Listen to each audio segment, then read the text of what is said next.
Welcome to the Digital Dive, where we take a deep dive into digital assets. My name is Eric, and today I am joined with Mr. Adam of Token Events. Adam, how are you doing today?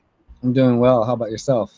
I am doing fantastic. I am super excited to get on this call with you today and talk about everything fan and token events related. So super eager to hear about all the incredible things that you guys are building and have going on your side. So without any further ado, how about you kind of introduce a little bit more about yourself, and then we can get started and talking all about all the things token events related.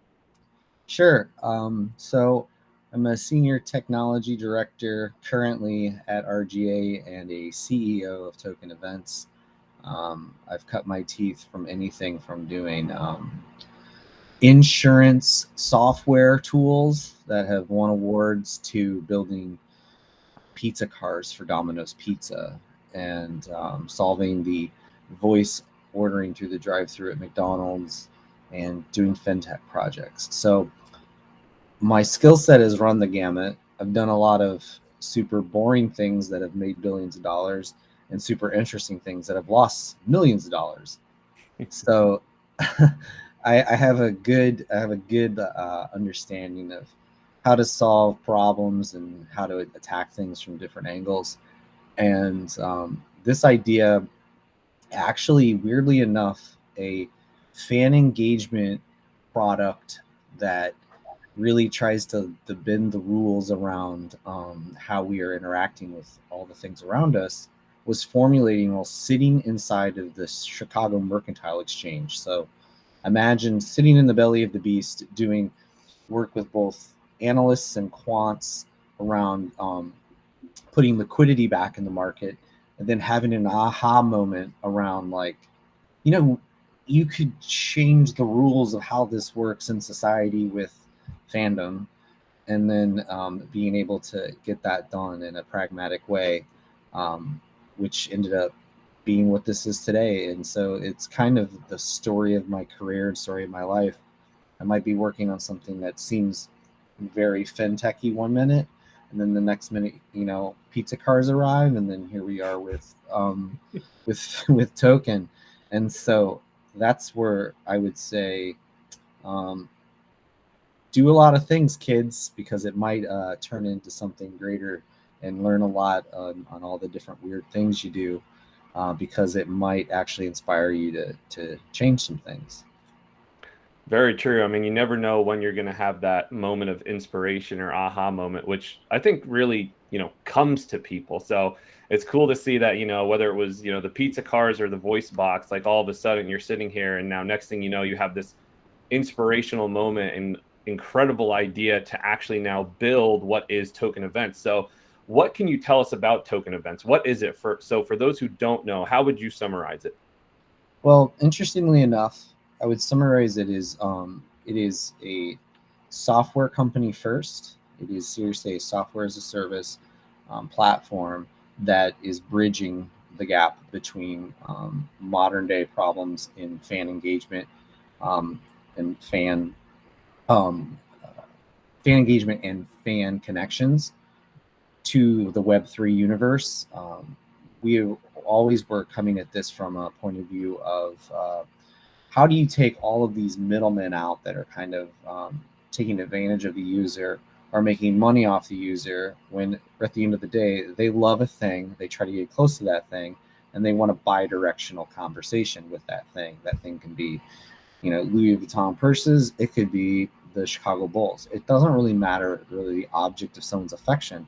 It's how do we bring those two closer together? And so our point of view and what we're trying to do is be the connective tissue that sits in the center of that, and give the tools to both B2B and B2B2C, to where it connects those things, right? You're seeing a lot more of this in these projects or in the ecosystems or in businesses coming up, right? People are looking at distributed ledger tech and blockchain just past, like, I'm going to do this next DeFi thing, rinse and repeat, to, oh yeah, we should approach this like real software. And how do we use these tools and these mechanics to actually solve real world problems that are going to scale and that are actually going to enrich people other than just on the economy part of enriching, but enrich Right. them in day-to-day lives. And also the other thing too is like, this is true. We have to start building products and building solutions that connect people to the Web3 thinking. Folks like you and I don't need to be brought to the water to drink. We understand what's going on. And we're basically like, just wait, everybody's going to catch up. There is going to be a good learning curve for folks to catch up. And so our goal has always been to kill complacency, meaning I don't care if it's Ticketmaster, I don't care what it is. To me, the problem isn't these big businesses. It's complacency is the problem. Let's Right. attack complacency. Let's bring the tools to the masses, like a very Promethean, right? Give these tools to everybody so that they can learn and engage and actually come closer to the things they love. And then what we do is we grow around the user versus the user having to use us. So we want to be very user centric and grow around the things that they need. And then, so based on what we're building in MVP and building in year 1 and year 2, very based on onboarding and making people acclimated, and then we sit back and we watch the users engage, and then we build around the user-centered design, user-centered tech, user-centered thinking, and then that then is going to like project us into the future, and that gives us our roadmap and our business plan, not the other way around where it's like you're stuck with this, love it or leave it. You want to, Right. and so that's not our point of view. And as you know, where we're heading in the future is that it's more user centered, the empowerment of the user to make the decisions on what they get to use or what they don't get to use. And so for us, it's the moments now. I mean, like, this is an idea that's been, been worked on by Chris and I for a few years, even longer by myself, where the moment in time is right, and then the technology is caught up with where we need to be, and so we're ready to go. Yeah, absolutely. And I love that user-centric point of thinking, because I think, especially in Web3, that to me is like the epitome of Web3, putting the user back at the center and filling those gaps where, whether you want to call it centralized systems or just the major imbalance between, where people are interacting and what they're getting out of an experience, and then where some of these larger conglomerates are benefiting from, and the massive gap or the exchange of power between. So I love that, Token is putting fans back at the center of the experience so that the users can benefit from the things that they love in a Web3 way, and they don't even maybe need to necessarily know that they're having a Web3 experience. No, they don't need to know that. And the good news is it's not that we're hiding it from them. What we're doing Right. is making it easy so that when things start to get more complex as we go further down the road, they're like, oh, I know how the mechanics of this work. Our goal is, in a weird way, to educate, to almost be the facilitators of Web3. Like, it's okay to say, like, this is different, this is a little scary, like, hop over here, try this out, and do it in a way where it'll make sense. Like, doing, don't teach somebody Python, teach them how to like do it in blocks first, and then and then we can see what users are doing, and then bend and flex to where the users are telling us to go, and then over time our business and our model and our thinking and the way we do things will move in the direction of the zeitgeist, so that we aren't doing just these like staunch businessy type things where it's about bottom line and profit. The bottom line profit is about user engagement and user satisfaction. That to me is more important at the end of the day than like lines in a spreadsheet, right? About like how much money did you make this year or whatever. It doesn't mean anything. Like, listen, folks make a lot of money and their users are very angry, but there's no other choice. Right? Exactly. Yeah. And so, like, the last thing that I would want to do is be like, I'm profitable, but everyone hates me. That doesn't feel good. Why can't you be Why can't you share in profit with your user base and then have them be a fan of you as a company because you're providing something that provides them joy? That's our goal. Right. And you can still, and ironically, I think with Web3, you can still be profitable in that way. And I think it's the first thing that actually makes this a reality. And I think what Token is doing is a perfect embodiment of that. So with that being said, can you can you provide me with like a walkthrough of what it would be like to be a fan at an event using Token? Sure. I can give you a couple like things just off the top of my head that I've experienced in my time at Wrigley Field with my family. You know, every time I go to Wrigley Field, the goal is let's get cotton candy because my kids want cotton candy. And every time we go to Wrigley Field, cotton candy is in a different location. Um, so if you were to actually, and then there's a lot more to unpack on this, but if you were to actually, if you were the Chicago Cubs, right? The Chicago Cubs do not know the frequency of times I come to the game. They don't know what section I like to sit in. They don't know the amount of people that come with me. They don't know which kiosks I go to. They don't know which areas I go for. You know, does he need cotton candy? They don't know Right. what part, like what time of year I go. They don't know anything. And you know, these are the things that we've been finding out from these leagues and these teams and these venues. They're just like, we don't know who's sitting in the seats. We just know 24,000 people showed up. So Right. every day is Groundhog Day, and they're trying to do things to like accommodate the modern user, where it's like, look, we have mobile order. Again, that's great, but if you've ever done mobile order and then the mobile order line is jacked up and it doesn't really work all that well, and you should have just gone to the regular line and paid with your card, there's Yep. there's still broken processes there. Mhm. Where if you understood that user when they walked in, like having our application and having our platform connected to the venue and the person, right? As that person gets closer to the geo fence, right? Now all of the receptors go off, right? Because Right. people are good at engaging, and this is in some of our deckware. People are really good at engaging. Like, thank you for getting me excited. I'm coming to the game. But the receptors are the part that people are missing. It's all of those little learnings about that person or about that behavior along the way that get dropped, right? You got me there. Now, what are the things you're doing to in the receptor end? And this is Right. come back around to some of these things I brought up. So I hit that geo fence. It's like Adam's coming in. He has his NFE, because we're going to now talk about NFEs versus tickets, because these are non-fungible experiences. All of these things about me are rolling up to this non-fungible experience, and my ID and my identification as this person in the Web3 world lives in this NFE. And so as you unpack that, now the stadium knows, okay, this guy's coming in, family of five. He needs to find cotton candy ASAP. Right. Now I know where to go. Now I have wayfinding. Oh, and by the way, you know, shout out to Alchemy. You know, now I can get served up information or digital advertisements or know where to go inside the stadium, because we can like hop over, get that data from Alchemy, tell them that Right. these types of users are like concentrated inside the stadium, and then they can serve up content or advertisements to us that are going to benefit everybody, right? So Right. there's the other part to it.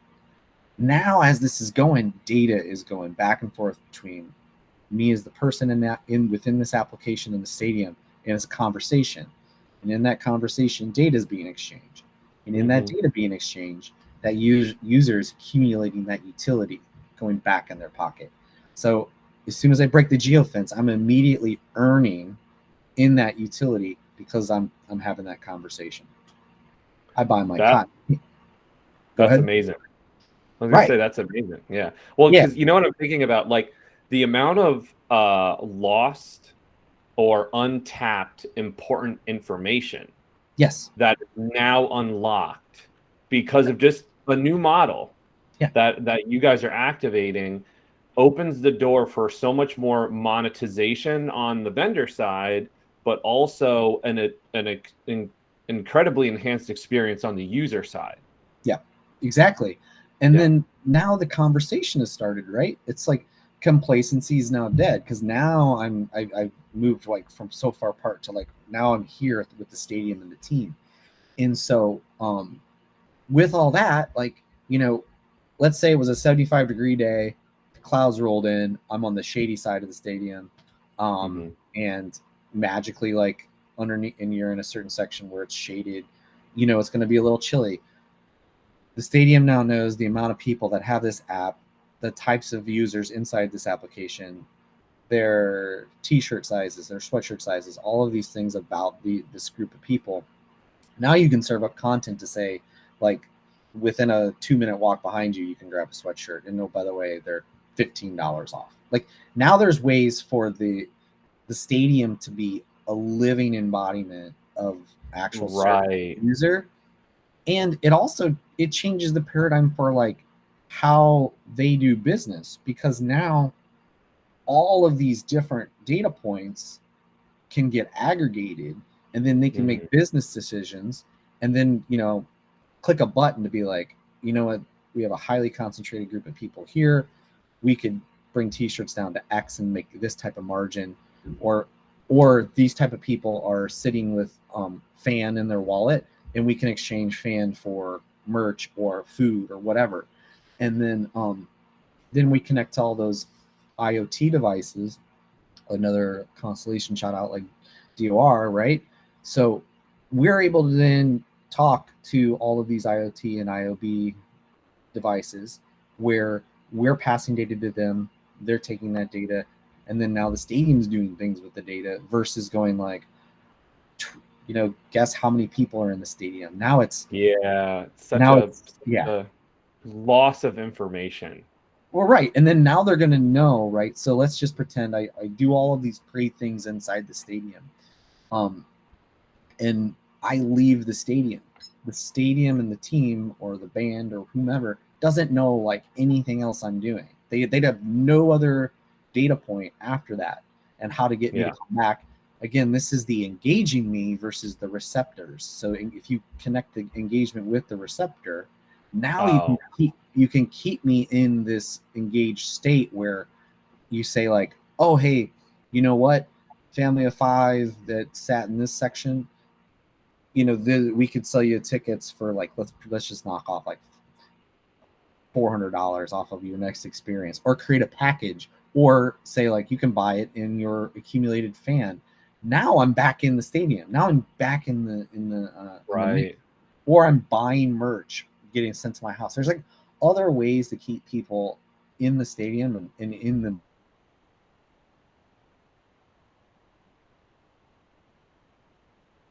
moment. I randomly have this because I was using it as a bookmark. But like, this is a ticket, right? This is a ticket from a show. Uh, but this doesn't do really much anything other than like I use it as a bookmark. Um, Now imagine this is now an NFE, and all of this identity of everything that I did, the amalgamation of all of those things I did, are rolling up into that, right? And this goes past NFT. Like, NFTs are awesome and can roll up into that NFE layer. But what we're Hmm. seeing at the NFE layer, the non-fungible event or the non-fungible experience, is now you're creating identity around the user for what they do behaviorally and what they do in the moment. And then now that ticket, imagine all of these magical things were captured inside this NFE. And somebody was like, you know what? I want to sell my experience at the World Series and all the pictures you took, all the things you did, all the on the ground things you did. Maybe you grabbed some NFTs. You could bundle that and then sell your NFE to the world, right? And be like, Right. This Right. this is what it looked like when X home run was hit or whatever. But the or you Oh, wow. or you Yeah. keep it for yourself, right? And and so now it's no longer a ticket in a book. It's an experience, and a walk down memory lane that you could share or you could just sell off. I mean, like, and I Right. and I Has see intrinsic value and information packed into what would have been a dead, useless ticket. correct. And so the idea here is let's amalgamate the meta around the user or around the experience and strengthen the tie between all fans and then all things that fans love. It doesn't have to just be sports or music. It's a lot of different, there's a lot of different ways to slice this. And then store it and save it or ship it. It's okay Right. to do what you want. It's your data. And that's the other thing with this too. If people don't want to share data, we're perfectly fine with them using our services free of charge. And no, you don't have to share data. That's fine with us, because at the end of the day, the more you participate, the more you're rewarded. If you don't want to participate, that's okay, because you're partaking in the application and you're partaking in the product. And for us, that's really all that matters. It's how we're serving the user, and if the user just wants to use it as it lives and breathes and for its utility, that's totally fine too. Right, absolutely. And so one thought that I have is, the user is sharing this data, but it's not like they're giving up necessarily who they are. No, they're not. It's all encrypted, and we don't Mhm. we don't give up any PII. It's all stored separate and hashed out. Like, nobody really truly knows. So, for example, Mhm. if you're in the stadium and everyone's like, sweatshirts abound, and like you don't engage in that, we just know that 1, 2, 3, 4, 5, 6 doesn't have any interest in that, and then the machine learns over time that, like, don't push sweatshirts, but it doesn't Right. say Adam doesn't want it, right? And so the Right. idea in this scenario is it's a lot like the grocery store. When you walk in, people don't like put product in your face and be like, because you bought this last time. It's kind of the same thing. You go down the aisles and you choose what you want to engage with.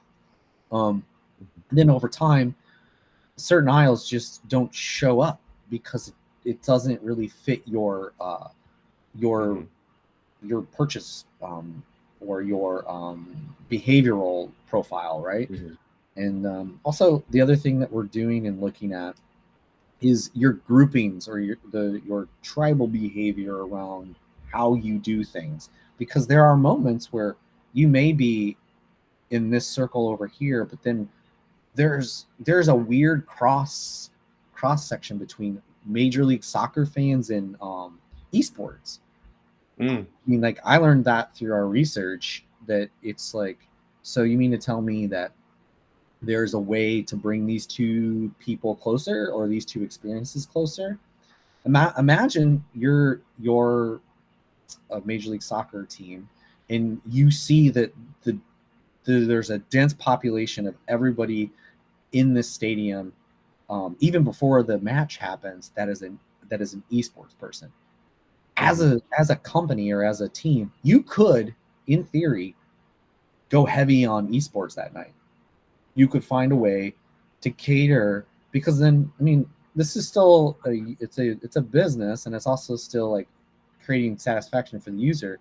If I'm an Mhm. esports person and I show up, and now, like, it's like every, like, like, whatever, it's like Fortnite night or whatever. Right.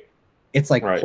it's like things just changed for me, and like, now the stadium is like knows me. It's kind of a cool concept, and it's not impossible to do on understanding the marketing science and the data science behind it, how to store it, retrieve it, and like give that information in a smart way to the stadium.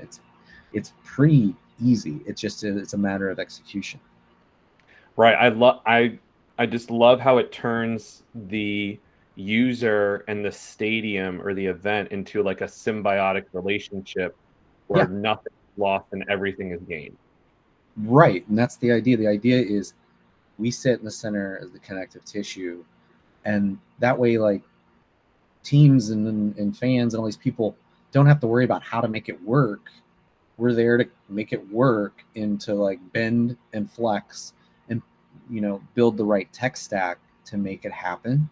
And then Mhm. also, like, future proof and future think around, like, how do we keep the momentum going into all these different areas. I mean, i I think it would be so cool, if, like, you did one thing in the real world in a stadium event type situation, and somehow that translated over into the metaverse, like, seamlessly, right? Right. think about all of your day to day, and like Yeah.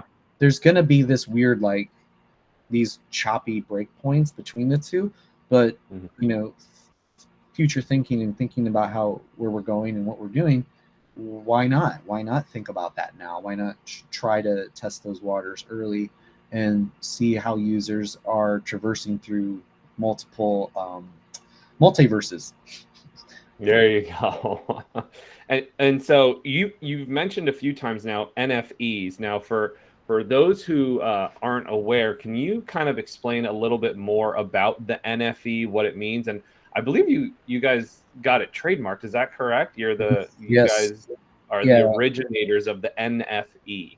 Correct. So we put it in for the non-fungible event and the non-fungible event and non-fungible experience, because we were thinking long and hard around really what our company does and what we're doing, not only just in the event space and in the experience space, and what that truly means to the user, but then we started to articulate how we were amalgamating the identity and the meta around the user, and how we were taking that and bending it and turning it into its own thing, its own entity.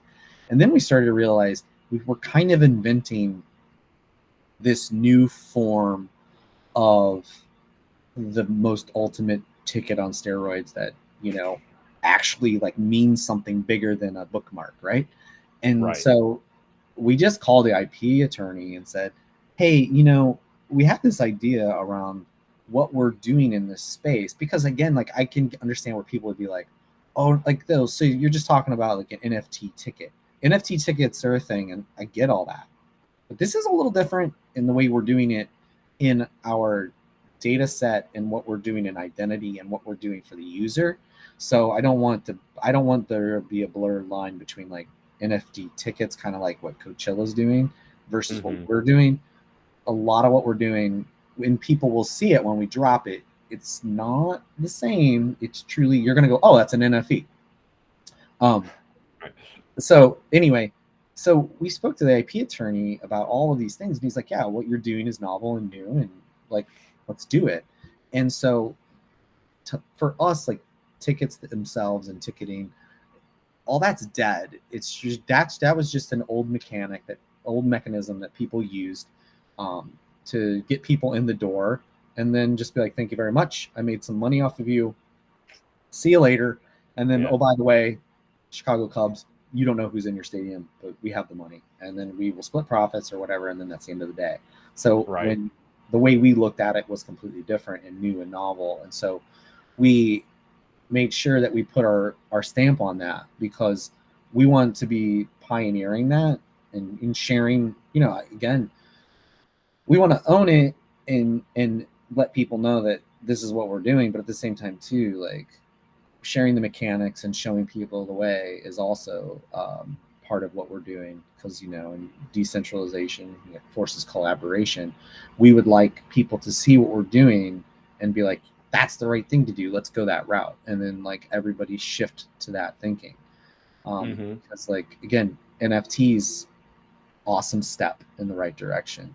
And the way I look at it, like the most non-fungible token on the planet is you as a person, and you roll up into these events and these things you're doing, and then those become these non-fungible experiences that we are trying to amalgamate that you can enjoy. So that's really the genesis of the idea, and that's where we came up with it, and here we are. Here we are.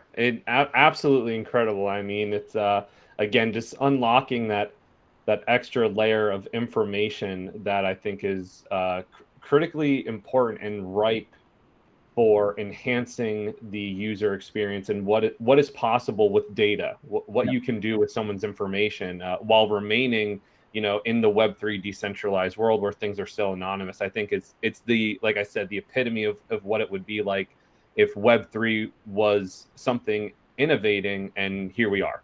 Yeah. We have token events. So I think it's absolutely incredible. So kind of taking it all the way back to home base. How are you guys introduced to Constellation? So again, full disclaimer, work at RGA. I'm also in the RGA Venture program, and I guess it's no secret that Benjamin Diggles also was an entrepreneur in residence at RGA, and Dylan Boyd on our board, really great at opening doors for us early on, when a lot of people were like, I don't know, this is kind of crazy. He was like, this is awesome. So Dylan is the connective tissue to us, to Benjamin Diggles. And we spoke. It was so crazy because for the longest time I've been talking to people and they're like, this is interesting, but I don't know even where to begin with this. This is a lot. Like, you're really like, it's like, this is like you're changing a lot of things, and it makes people uncomfortable, right? Yeah. We met with Diggles, and within like 15 minutes he was just like, so like, let's go. What are we doing? I was like, and I was like, wait, what? Like, because again, like, I had so many discussions with people just being like, this is great. I mean, let me know when it happens, but like, everybody was afraid to touch it. And he was like, how do I touch it? How do I unpack it? How do we do this? Let's go. And I was like, oh, this is different. And so, what a legend. Yeah. And so that, and then from there, it just took off. Like, we went from kind of finding our way to like on the highway. Like, it was like, it went dangerously fast. And then he basically Sherpa'd us through a lot of like waters and taught us the way. I guess a Sherpa would take you through a mountain. A captain of a ship would take you through water. But he was all of those things. And he really did bring us to this level that we are at, and then let us grow, bend, and flex our muscles, and let us, I think at some point he's been letting us like roam free and find our own way. And it's been a great relationship and a great learning experience for both Chris and I and Rich and everyone else. Without him getting excited and seeing it, I think I'd still be like having conversations with people that were like, this is awesome, but I'm afraid of it. And so it's a shout out to Dylan, and it's a bigger shout out to Benjamin, seeing the potential in what we're doing. And we just took what everybody saw in us and then ran with it. And so here we are. Yeah. Hashtag Diggles the Sherpa. Yes. He's an incredible guy. And I think it, also speaks to their forward-looking vision and their commitment to really bringing about a change with data in this world. So I'm not surprised to hear that you shared ideas back and forth, and he was hot on it. So that to me is a no-brainer. Yeah, well, he actually did say to us, because I think probably at that point we were beaten down because we told this to so many people, and it was like, he's like, I just want to know, are you guys excited? He goes, you look a little sleepy. And I was just like, no, I'm excited. It's just like, it's been a long 6 years. It's been a long ride. Yeah. Try explaining this concept for 6 years. Like, nothing fundamentally has changed in any of this. Like, the biggest change that we did was wrote the paper to really get the idea and make it defendable. But like, it is not, none of this is any different than it was 6 years ago. We have not really done anything different. So 6 years of like people being like, no way, this is crazy. Nope. And then finally, like, so that's another lesson to you kids. A lot of people are going to say no. You got to find the Diggles to say, well, let's go. Like, yeah. That's going to be a new one. Find your Diggles. Find your Diggles. Find your Diggles, everyone. That's incredible. Love the story. It's always fascinating to me because, as you know, I love this ecosystem. It's always interesting to hear about how people, got involved here. And I think we really do. I think we really are a unique ecosystem. The fact that a lot of us work together, it's very collaborative, and, love to see everyone supporting each other. So I love to always hear the story around how, we all ended up here. So it's cool to hear the background on that. So on the website, it says, well, with every interaction, fans are also rewarded for their loyalty. Can you kind of, I know we explained around some of the benefits, but how exactly does the fan token work inside of this system? Where are fans rewarded and for what? I know there's some component of like staking pools and things like that. Can you kind of describe the rewards aspect of this? Yeah. So let's do a real basic one because we built this in as well. So when it's like sign in with Google or sign in with Facebook to like do a quick login to whatever app you're in, right? The reason why you're doing that is because they're like, thank you very much, take the data, we're going to take what you're doing and sell it. Right. And the way we look at that is like, cool, so let's take that perspective and flip it on its head and go like, everything that a user is going to be doing in the real world or in their searches or in experiences, why don't we take those things and then reward them for what they're bringing to the network and bringing to the data set? And this is kind of gets into the business end of it too. It's like you have your whole crypto office, and then you have your technology software office, because the way we've broken the business up is, it's not just like this one entity. We have different arms of Token Events that do different things and have different functions.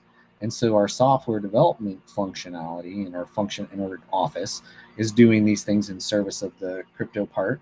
And so they're like customers of each other. And Right. And so we look at it like this: as you're doing these, as you're going into these stadiums, or as you're searching, or as you're using the single sign-on, or as you're buying things or sharing with your friends, all of those things amount to you being loyal to not only the thing you love, but you're being loyal to the application. And so instead of taking data and being greedy and then like selling it off to like RGA and Wieden+Kennedy and all these people doing data research, right? Mm-hmm. If you show up in a query because your data is important, you Right. should be rewarded for that, because like those people pay subscription fees. I mean, Right. I work in the space. It's expensive. Data is expensive, right? And people get the data, then they sell the data, and the person's data that they're selling, they see nothing from that. So the idea with this is, not only are you going to be rewarded while you're doing what you were going to do anyway for nothing and got nothing out of it, now when you show up in queries and your data is being like queried, it's like you could be really truly not even doing anything and then wake up the next morning, and if somebody was looking for data for you specifically and you showed up, you could wake up and earn because you've added to the network, and you've added to the application. Right. And then now you're a part of it. Like, you're a part of the success. So what that does is, if I'm a user that's like, I don't really feel like sharing data, but if you understand that like it's it's encrypted and you're not gonna be hurt by it, and actually you get just rewarded, you might then decide to flip that switch and add to the pile. Because the idea here is like, again, Web3, we come together and we share and we like become more decentralized, and then we become a part of the mechanic, we become part of the machine and part of the mechanics of this, and you should get the reward for the data that you're sharing, like full stop. Right. You should get rewarded for the engagements you're having with these different events. All of the things that you're like actively making the business part stronger, you should be in part of, because like, yeah, you're part of that. Yeah. Because like it's the old adage, right? If something's for free, chances are you're the product, right? And that's what we see. Everybody's like, oh, cool. I love to be able to share pictures and click the like button. And then I don't read any of the terms. And then magically, like, you've signed away all the rights to this data set. And then people are just printing money on you. How about I raise my hand and say, hey, everybody, do you want to be rewarded for adding to this network and for participating in something that we're going to build around you? How does that sound? Cool.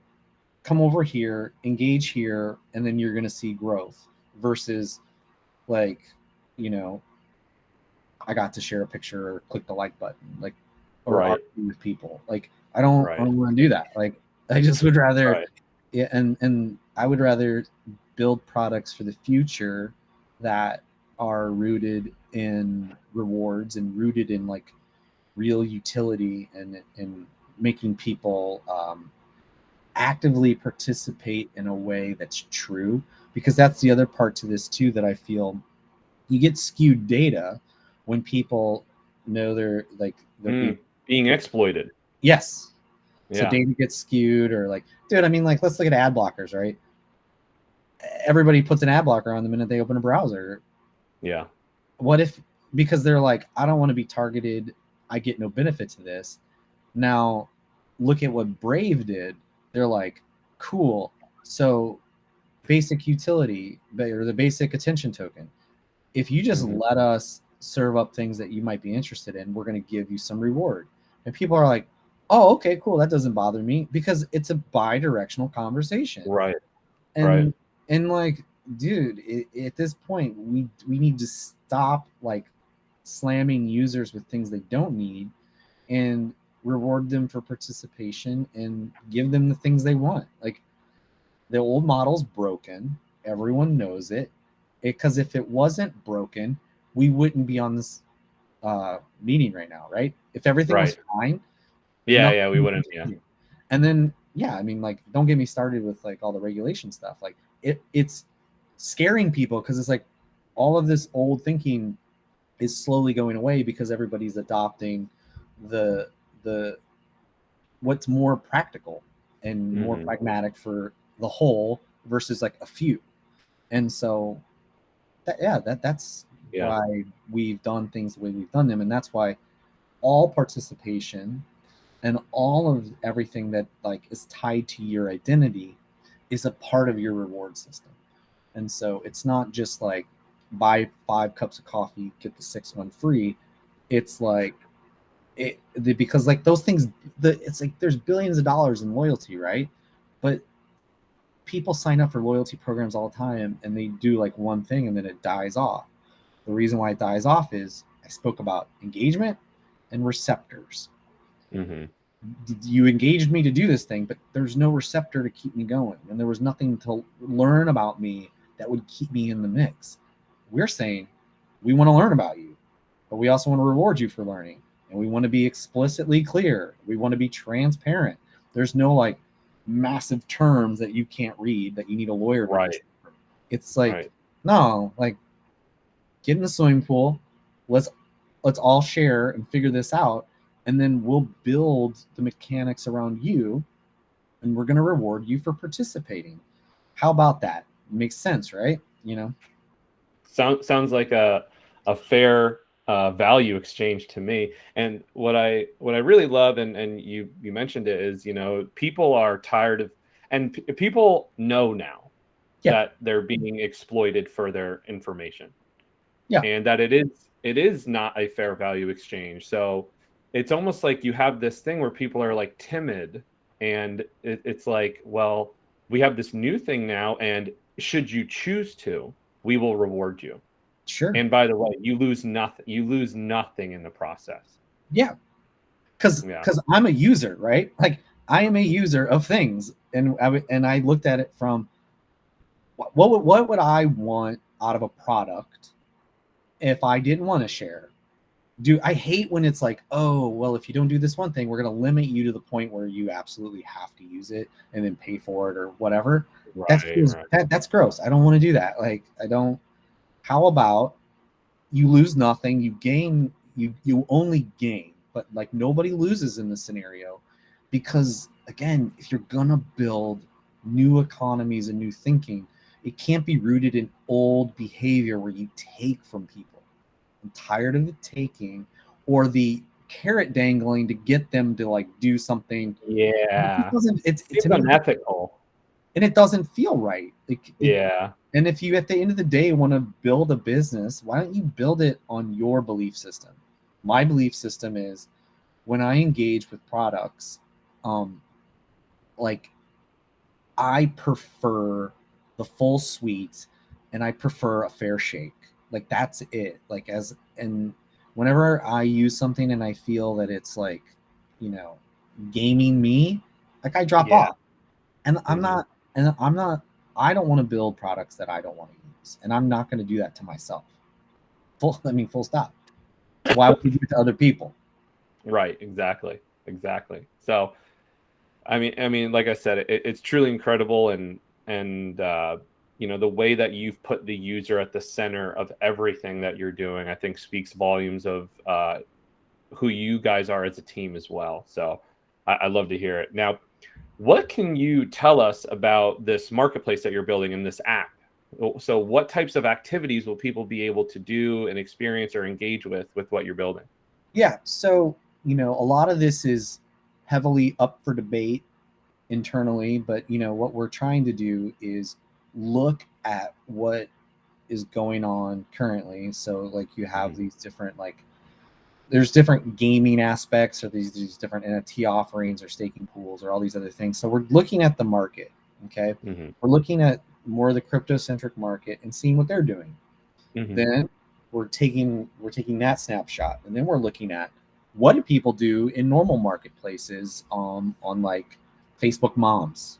Like what does that exchange look like? Like because that's Right. a Right. real marketplace, right? Yeah. Yeah. It is. It's If you ever serious. want to feel the weight of a community, go to any Facebook Moms group. Like that is you could do like a master's thesis on just Facebook Moms.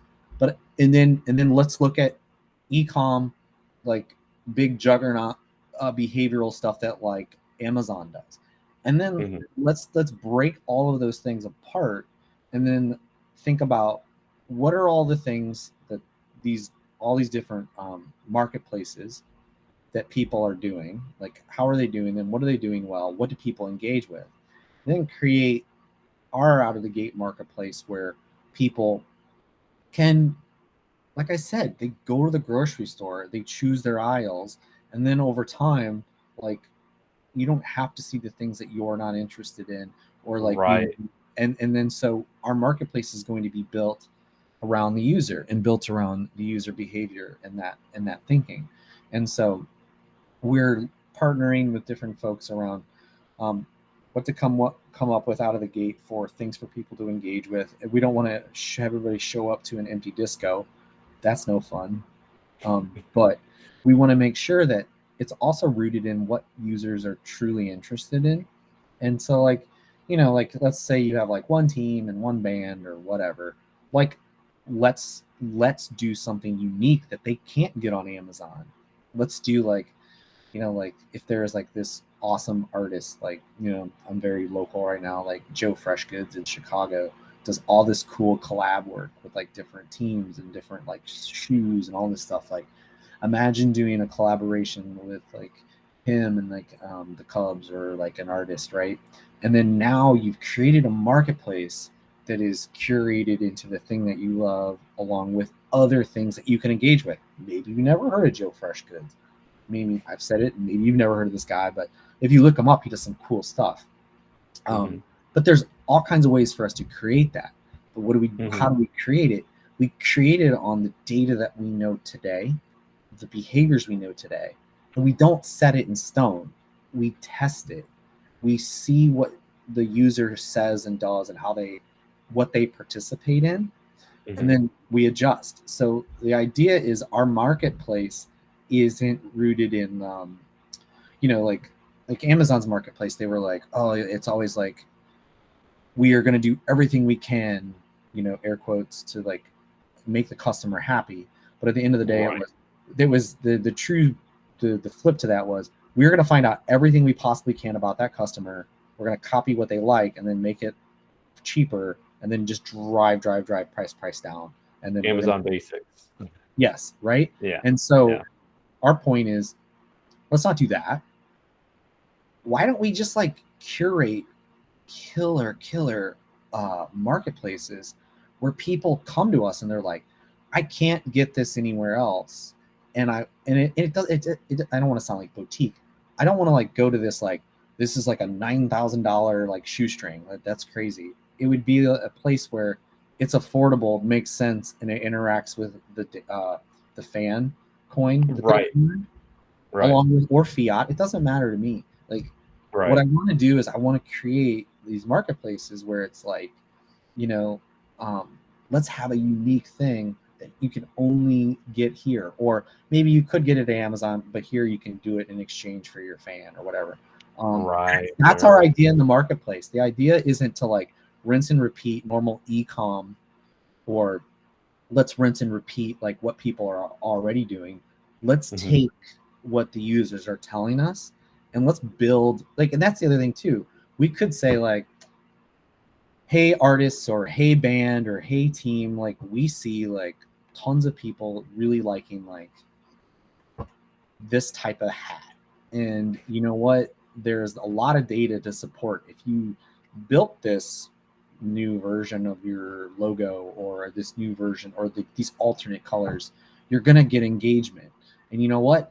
If you bring this hat, we have some crazy ideas around like, imagine if you purchase something, right? And then you stitch in like into the fabric, the NFE or the NFT, where like that then could be like a giveaway tickets or a giveaway, a giveaway experience. Like there's ways to like really like blend these things together, or like you could make like really curated like hats where like there could be like a little thing like this on the side, and it's in when you scanned it, it was like the number, like maybe only 10 were made, and this is now your real world artifact. Right. So like, but again, we're focusing in on what the user is going to tell us through their engagement, and then what we're going to, because again, we have to come out with things that we know people are going to like try out, and then we'll use that testing ground to then really build a marketplace that's centered around what they want to engage in. And I know people are going to be like, well, if you do that, it's going to just get kind of generic or whatever. But that's not true. If you think about people being the most non-fungible things, your marketplace may look diametrically different than mine, and I might look over at yours and say like, ooh, I kind of like that. And then or I can search things, and then that then changes, then that just shifts about like what the marketplace is doing for you, and it's going to be like a another living experience for the user based on what they're looking for. Yeah, it's the lava lamp, as it were, of experiences. It's going to kind of traverse through the liquid, and we'll land on different. It could change day to day, right? And the idea here is, don't give the monolithic e-com experience. Let's do data-driven experiences, and kind of let it flow, or let it be liquid, right? Adding liquidity to your life, right? Ooh, I like that one right there. Sure. Speaking of lava lamps, I almost bought one, and I was like, you know what? Because I was gonna put it on my desk, and I was like, you know what? I can't be doing that right now. It's too far gone. But I love that, and I love again the user centric thought process around literally how you guys approach everything in your product. So I think that's incredible. So for you, what has been the best part about building Fan thus far? The best part is letting go of things that I don't have control over, and watching other people add and make this better than what I had in my head. It's interesting when you kind of take your ego away from things, or what you believe to be true, and sit back and listen to like what other people might interpret. I've heard different interpretations of the product spoken back to me. I'm like, yeah, I like that, and that's pretty much what I was thinking.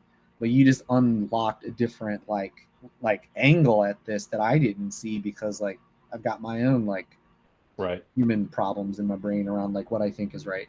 And so the thing that I've enjoyed in all of this is like sitting back and hearing it brought back to me, and like hearing different like ideas around my original thought, and then running with it, or like having conversations that then turn into some of this identity stuff. Like you're kind of joking one minute, and the next thing you know, you're like building a different aspect to a product the next because of like a inspiration around how we use identity across all these digital channels and how you amalgamate all this data and yeah, it's for me, it's been that. It's been sitting back and hearing it from other people and then just doing my own adjustments and my own thinking and listening and then seeing like this is a cooler path to go down or these are different things that we can try out as an organization. So that's been the biggest thing for me. And the other thing too is like imagine sitting on something for this amount of time and then now you see people, you know, like there was just like was it Coinizer? Like that was the there you go. Tokenizer. Yeah. So I watched that video and I was like, I didn't tell this guy anything. Yeah. And then I was like, I go, nailed it. I like that. And I was like, but that to me was bigger than anything. It was like the fact that like people are like, it's clicking, they understand it and they're engaging. And that to me has been the biggest, I guess, reward in the whole process because it's making sense and, you know, people are engaging. Again, are we at mass adoption where everybody knows? No. But do the right people understand it? Absolutely. Yeah, absolutely. So we've gone 6 years back to where we are today. Sure. Here we are 5-6 years in the future. If everything works out, if everything goes as planned, where would you like to see token events? What's the grand vision? The grand vision for me is I would love to see a software development company in service of a larger DAO that is doing work based on what the community or what the general public wants. I want to see a world where there's services being provided to a fan base or to a user base or a DAO it's an actual engagement in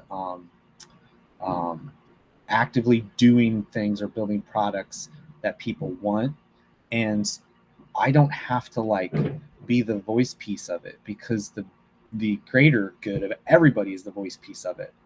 And that they like build those things. And then as a software guy, we will just in the service of the group or in service of the greater good, do that work. And the other thing that I would like to see as well is integrations with our product across other things and like open sourcing and open API. Like let's build, like let's not like create siloed businesses. Let's build like massive societal change. Like let's connect the pieces. Let's think bigger than just like these small fiefdoms. Let's build out larger communities. Let's let that like live and breathe. And you know, like that is my vision. My vision is I don't want to like make a decision that affects you. I want you to make a decision that affects you. And I want like the DAO or the foundation or the larger governing body to like be the voice piece for that. And I want then I want the open API, I want the openness to connect to us, to also be like, hey, look at what so-and-so's doing over here. They've taken a different look at this. Their lens on this is different. How do we accommodate this? And like, then what that does is it's bi-directional. They're doing something cool over here. Then we make changes upstream that are actually going to benefit everybody. And then it becomes this ecosystem that works. I mean, at the end of the day, do you know what Salesforce does? I mean, really, truly, does the general public know? But they're in it and they have a lot going on and they're a big part of a lot of things that people don't even realize. I would like to be like a Salesforce, but people know what's going on. Where it's like, they're like, I know that company. I know what they do. I know that it connects to this. And I know that these are the outcomes from that. Like, and that's no diss on Salesforce. That's just the way that we're currently set up. Like, if you don't know, you don't know but Mm-hmm. chances are like you've interacted with Salesforce more times than you know, right? And so the Right. idea Right. is think about what they do, but unpack that and make that very like transparent so people understand who we are and like understand how we power things. And that's really what I want. Like I just want people to know that we exist and that we're here to like serve them versus the other way around. Love it. Absolutely. So, you know, super excited. Love everything that you guys are doing. I truly believe in the project. I believe in you guys as a team. I'm super excited to watch this unfold over the next 5-10 years so that we can get that more transparent DAO, software as a service based company, building what the people want. I Yeah. think that's the true, like I said, epitome of what we're all trying to do here in Web3. So love that. Is there how can we get involved? Where can we find more about the project? Is there a pre-sale going on? What do you guys have going on right now? What can we get involved in? So yeah, you can get involved. You can go to tknevents.com. Our white paper is there. Our all of our social channels are there. All the pretty graphics around. You could like if you listen to this speech and listen to this conversation, and then scroll to the bottom and take a look at the economy layout of like how all the tokenomics work. And then you could take a look into like where our goals are, or where we're connecting the dots. Um, all of our socials are there. This is one for the community. Discord's going to pick up. I know everybody's been like, "Excuse me, what's up with Discord?" I'm just like, we got a lot going on. But so Yeah. Discord's going to start picking up. We're going to start really digging in harder with everybody. But like I said, the white paper is out there. We're in our pre-sale now. Seed in round one have closed out. Depending on the market, we may open up some parts of round one because I don't know if everybody wants to participate. Depending, I mean, like I'm kind of waiting on a couple people to get back to me. There might be small spots open, but don't hold me to that. I'm still waiting. But round two is still going on. We're just a shade under 2 million raised in this bear market currently, so that doesn't feel too bad. That's all right. We'll be hitting that. In the bull market. Yes. So we're gonna hit Lattice Exchange soon. We're kind of waiting on the marching orders there. And then we have a lot of conversations going on with different VCs and different people coming on board. We haven't done any big marketing pushes or any influencer stuff because our goal at this point has been, we want everybody that's paying attention to it to get in now before we really start like spreading the net, as it were. Yeah. So this is probably our last like community like one-on-one with you, and you have a larger voice than just Constellation, so it's going to kind of go a little further. Then after this, we're going to really like go to town on picking up the pace and bringing more people on. Yeah, so you can go to our website, and then all the private sale stuff is there. And then if you go to Telegram, there's information on what you need to do as far as signups and things like that. And then we'll take it from there. And we're currently building everything.